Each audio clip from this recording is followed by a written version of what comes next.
Hello and welcome to the Saturday edition, Big Sky 35, where I talk about the week that was, the week that will be, and a little bit about myself, my hobby and ways of hobbying.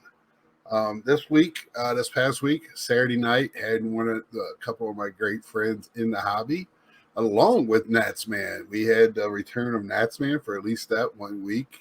Love when he's available and feeling up to it. It was great having him back on with me. And then we had Maiko and David, Midlife Card Crisis, two great fellas.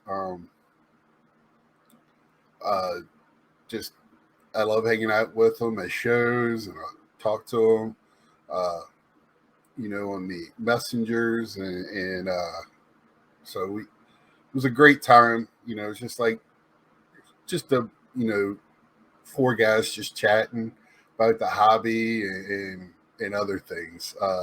Then we talked for a while afterwards about life after we got off. So that was a great time. Thanks for everybody for being there. Again, great chat. My my chat on those lives are awesome. I miss a few of you regular guys. I hope after football season, I'll see some of y'all back on there. But I know you watch it later. Uh, but we have a good time and it's been fun, and I hope we continue on. Uh, then after that, my week just spun away from me. Uh, I was supposed to have my CSG return that Saturday. I didn't get it till Tuesday because of the holiday. Then I couldn't make it to the post office. Got there Wednesday. The place was a madhouse, so I had to leave there, grab something to eat real quick, and go to work. So I did a late one on Wednesday night and a Thursday morning. So it was still technically Wednesday night, but the clock said Thursday morning. And then that was a great return. Mine and Ryan, my buddy Ryan, he got a great return. I did all right. It was a couple in there that I was a little not happy with. Missed some things. And when you send in modern, you still want it for your PC, but if it's 9, I can live with my PC. 9, I mean, I can live with any. 9 is kind of my bottom where I like to be. Uh, on all ultra modern, on and I got it's the CSG 8.5 that Wesker Griff always gripes about. But it wasn't that bad. But it is what it is. It had some great returns on some raw pickups from Chantilly, which I was very happy with. A couple of dollar box pickups and also just raw cards. You always get a little nervous. Not nervous, just you know, you hope for the best, prepare for the worst when it comes to those. You think they look good, and you know I did get an 8.5, but it was from a 90s insert, so it wasn't terrible on that. And again, I'm wondering if I peel the cover off, will I get a better grade? I don't know. It seems like when you keep the peel on the covering, it just seems to take away from the grade a little bit. I don't know, because that's got to be perfect as well, I would imagine. Uh, so, oh well. But anyway, um, what else? See, so then Nerdy Thursday got into a little. They showed some cards on there, and also got into my Black Series figures, which you get Star Wars. So I know that's not for everyone, but man, I love that stuff. Uh, and then I'm going to talk about the week coming up. We're going to be a little out of order, and then I'm going to get into the meat and potatoes of this video. The week coming up. So I'm going to be out of town this weekend. I'm recording this on Thursday. So it's going to air Saturday as normal. Um, on the 7th, if I do my math correctly. This should be coming out. So Sunday the 8th. It's going to be me probably, and hopefully Natsman if he's available. If not, it's just me. So I'll do the normal, if somebody wants to come on and chat, it's going to be open air. Anybody is welcome. If I know you. If I don't know you, I might be a little hesitant because, I don't want anybody coming on here trying to, but most people, I think, know how to act. So that's what I'm kind of looking for. Unless somebody hits me up between now and Sunday night. But I'm going to be helping my mom out and hanging out with friends Saturday night. So probably won't be driving back here till Sunday sometime. Let's see. So that'll be Sunday. Wednesday is going to be another graded reveal. Probably be a mixture of SGC and CSG. Yes, I'm going to mix two of them together and reveal them at the same time. I've done it before. I'm going to do it again. I'll do it after that. I know that is sacrilege, but I'm going to do it. And that'll be next week. I'm looking forward to that. I do have those cards here. These are some cards that I can't wait to show a little bit. But now I want to get into some deep thoughts. All right, so deep thoughts moments. Haven't had a rant in a while. I haven't got to my second half of my Ken Griffey showing. I was going to show my graded and stuff that's not in my book.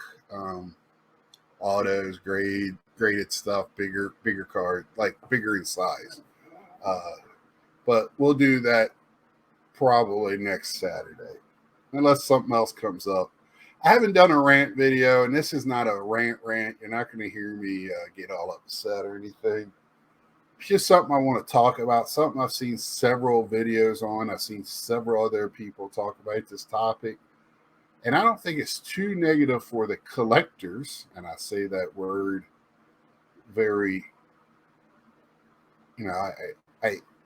it's just something that's confusing me on one hand. And I think some people are using this terminology very loosely because we're not in the same situation with the hobby as we were 2 years ago or a year ago, even with some of the pricing and people realizing that cards don't go up all the time. So I think some people are starting to realize they're taking a little bit of a bath and they're trying to we never want to say I made a mistake, so we rather blame it on something else. I think is our human nature. We won't want to blame it on an outside force.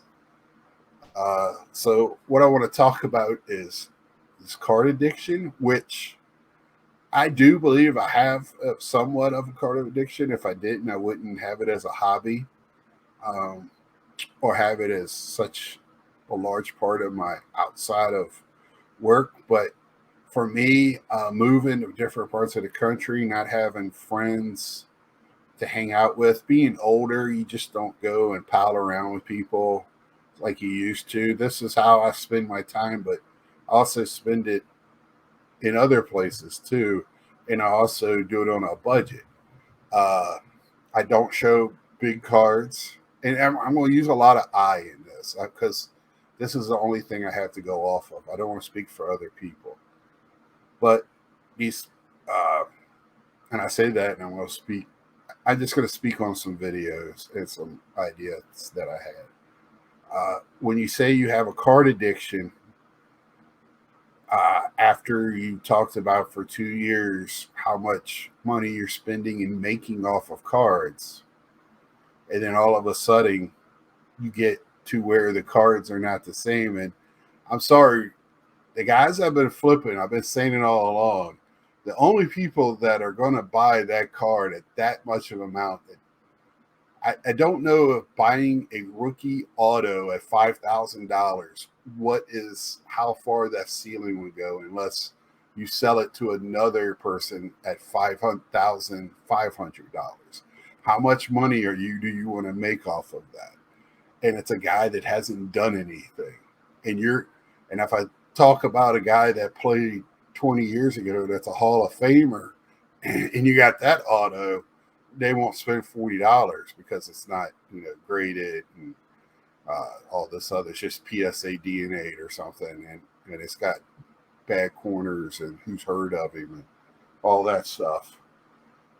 It's been, as a collector, God, it's been in this hobby one way or another for most of his life. The last few years have been very concerning when it comes to this type of attitude to the hobby. I said all along, I feel like now we're at a better health wise in the hobby than we were 2 years ago, because more people can be involved. Even though that retail has gone up a little bit, it's still there. It still can be purchased.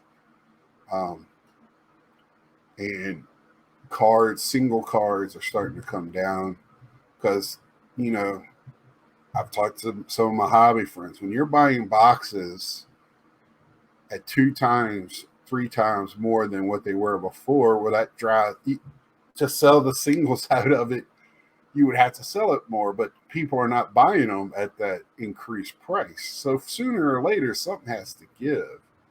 And I think we're at that breaking point somewhat. And I know everybody's saying it, and I'm not saying the sky is falling. This hobby is still very strong. We grew over the 2 years, and I think that it's going to stay strong. But I just think some of these people are now realizing I'm into it for X amount, but it's only going to sell for negative dollars than what I have, and trying to explain that to their loved ones when they start seeing bills come in. And when you had that extra money from it, it was great, but now you don't, and you're still buying like you do. It's going to be trouble because we love that content. And if I think the bigger addiction is seeing that subscriber number go up, view numbers, how many clicks you get on a video, that dollar amount that comes in from your videos. I think that is the more addicting part of it. So to drive that, you buy more. So what do? You blame it on some type of addiction, something else. And you can't buy those big cards anymore. You have to refocus. And join me on this trip of buying less expensive cards. Well, there's thousands of us out here that's been doing it throughout, because I never jumped into the mania that was the COVID era. And I think that's an era that we're going to look back on, just this junk era and everything else. That's how crazy it was, just out of its mind. And the people that have been in the long, been in it before COVID. And, I've been hearing the stories. And of course, there was times in my 20s I could not be in it like I was in my teens. And now I didn't have the money. I didn't sell. And in my area, it wasn't that abundant. Cards, we had a card shop, but it didn't have all those high-end some stuff that I see now for the 90s. I'm just in awe of. And it's been fun picking that stuff up. But, in my 20s, I was first when I was moving out. I was making my way in the world, and I picked up packs every once in a while from, at 7-Eleven or somewhere else. But I've always had one foot in. I would go to the show, and then that stopped at the mall because it just, it was just stopped. I stopped, card shop closed up. So I didn't have an outlet, and I kind of did it hidden and kept it in my closet and just I didn't really talk much about it because it wasn't cool. When you're in your 20s, you got other priorities that we don't need to really talk about. But I've been doing this on a budget for my whole time. Even in high school and before I could drive, I was working, doing whatever I could to make a few extra dollars so I could buy packs because my parents just weren't going to buy me every pack. We were having financial issues too, and it's just I don't know, and I'd never been a huge seller. I just started selling a little bit, but now I'm just going to take them to shows. I think and try to trade or whatever. I just I've been hearing about this addiction thing, and I'm sorry you didn't lose your house, you didn't lose your family.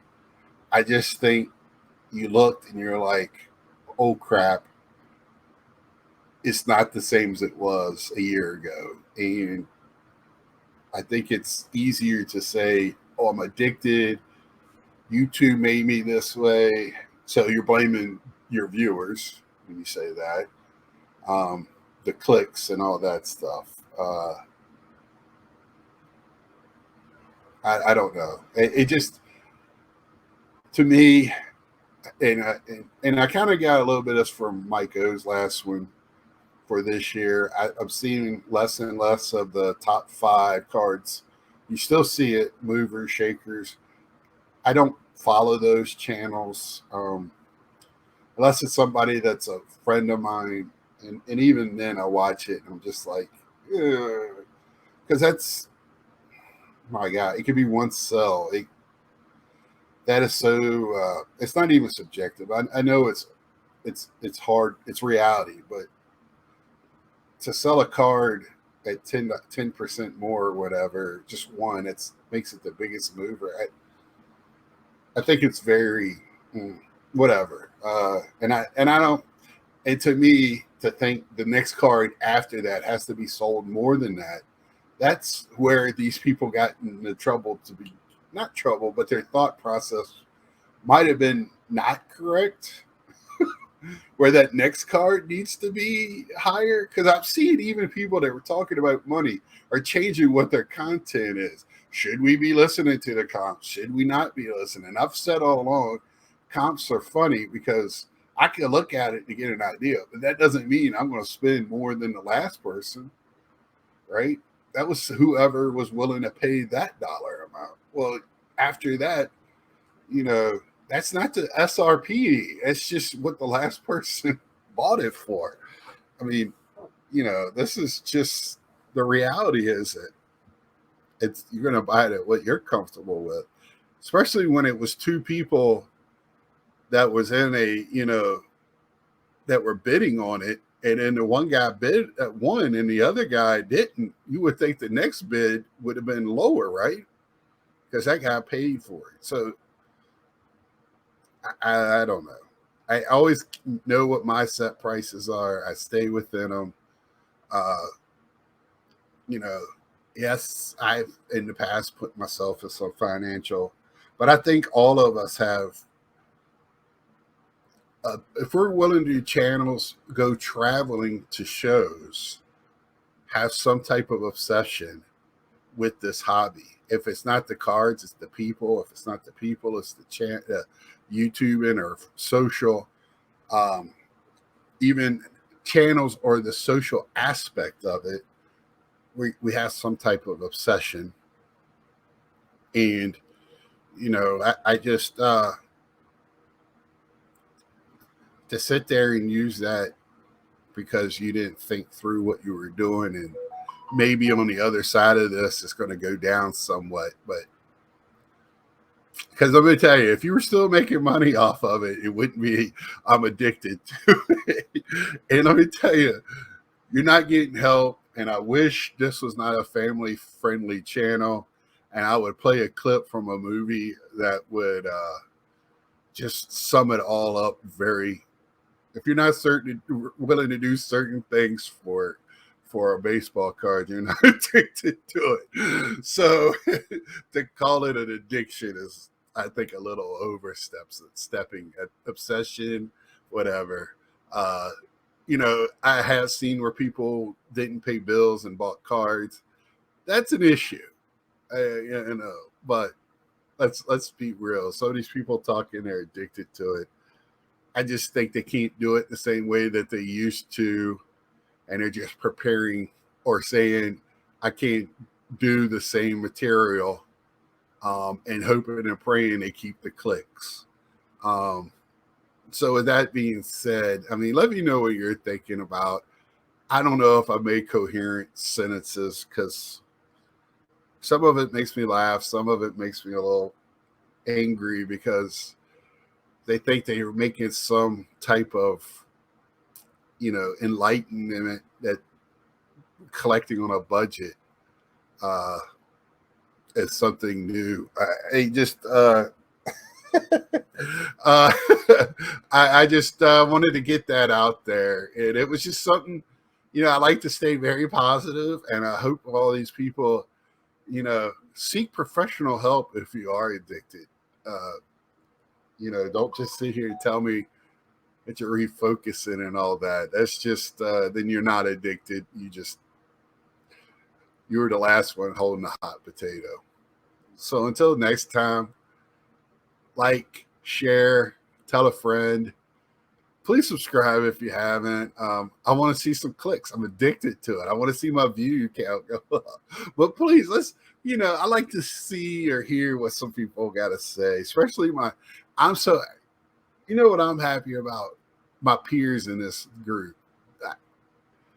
I have most of my almost subscribers are peers. They're peers because we're a collective. But I'm talking about YouTube content creators. It's great, and I've heard a few talk about this. And I'm sure, yes, you see our videos and how crazy and dumb we are. I mean, look behind. Yes, I'm obsessed with this. But I can tell you, tomorrow, if I had a bill, I'll start selling stuff off left and right. I already have in mind what would be the first stuff to go. So it would be descending what my best stuff is, right? So until next time, like, share, tell a friend. I'm going to do it again. Subscribe if you haven't. Hit that bell. I haven't said that in a while. Do all the YouTube and things you can YouTube for me. So until next time, see ya.